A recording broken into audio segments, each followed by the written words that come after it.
Good morning, PlayStation Nation. We have a new world record in the world of Pac-Man.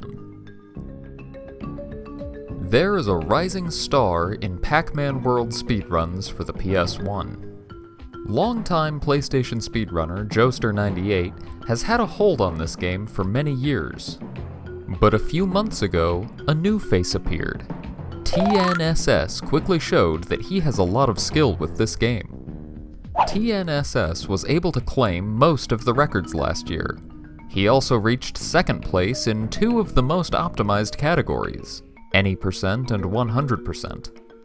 He was able to do all of this with the handicap of doing runs on an emulator, as opposed to on a PS2 with the fast disk speed option enabled. Despite losing multiple seconds on every load screen, TNSS has persisted and achieved some impressive times. The latest accomplishment from TNSS came on January 19th, 2024, when he got a new 100% world record.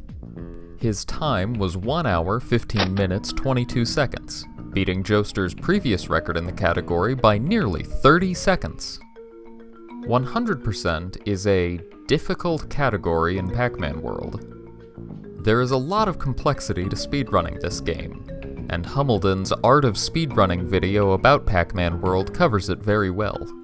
That video covers the any% category, but 100% involves a lot more. If you've seen an any% run, you know that this game is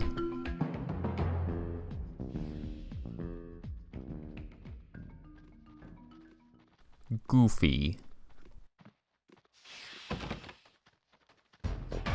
It may feel lucky that the game is broken in just the right ways to allow the skips for any% to exist in its current form. But it's not just the skips for any%. This game is just like that, all over the place. So let's take a brief look at what goes into a 100% run, and how these skips help. Any% requires that you defeat Pac-Man, and to get to the Pac-Man fight, you must rescue your friends and family. This requires playing through most of the levels, but skips allow us to bypass the bosses, as well as several regular levels. 100% requires finishing every level, including all the bosses, completing every maze, as well as collecting the Pac-Man letters in every level. Where any% usually takes more direct lines through levels, 100% needs to spend more time in every level, and often requires even more game knowledge for how to skip platforming and barriers to reach the collectibles. However, needing to collect the Pac-Man letters has a side effect. Pac-Man World has a glitch that allows players to skip entire levels. This is used a little bit in any%, but has even more relevance in 100%. Collecting the Pac-Man letters sends you to a bonus round after finishing the level. These bonus rounds can be ended by dying, either taking damage or falling off a cliff.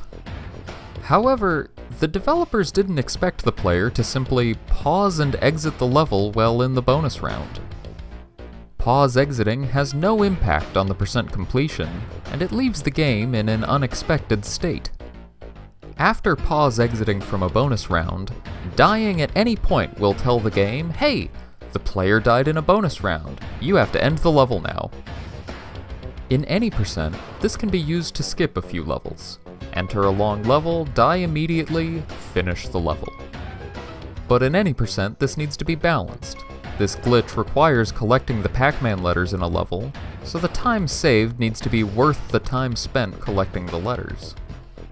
In 100%, this glitch can be used to skip 5 of the 6 bosses, and you already had to collect the letters anyway. Skipping these bosses with this glitch still counts as completing them as far as the % counter is concerned, so it is completely valid for 100%. However, there is another side to this coin. You need to collect the Pac-Man letters in every level, not just levels before bosses. The fastest way to leave a bonus round is by exiting through the pause menu. As a result, runners spend a significant portion of the 100% run in this level skip state. This means that they can't risk dying before collecting all the letters in many levels. A death that would normally send you back to the last checkpoint, costing maybe 10 or 20 seconds, could now cost minutes, forcing you to play the entirety of a level again. If the only risk was taking damage, this fact wouldn't be too bad. But this run is full of out-of-bounds movement, going behind walls and doors to collect items early. Every single one of these skips puts you at risk of dying.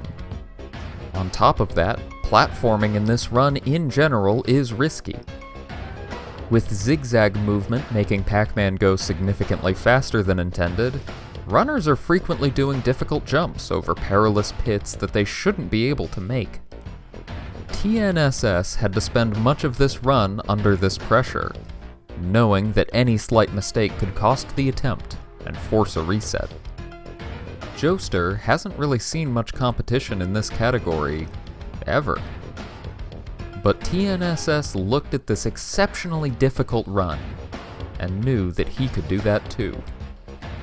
Make sure you go watch TNSS's new record in this category, linked in the description below, and congratulate him for his impressive feat. Subscribe for more PlayStation speedrunning news, and as always, show some support for the PlayStation Nation.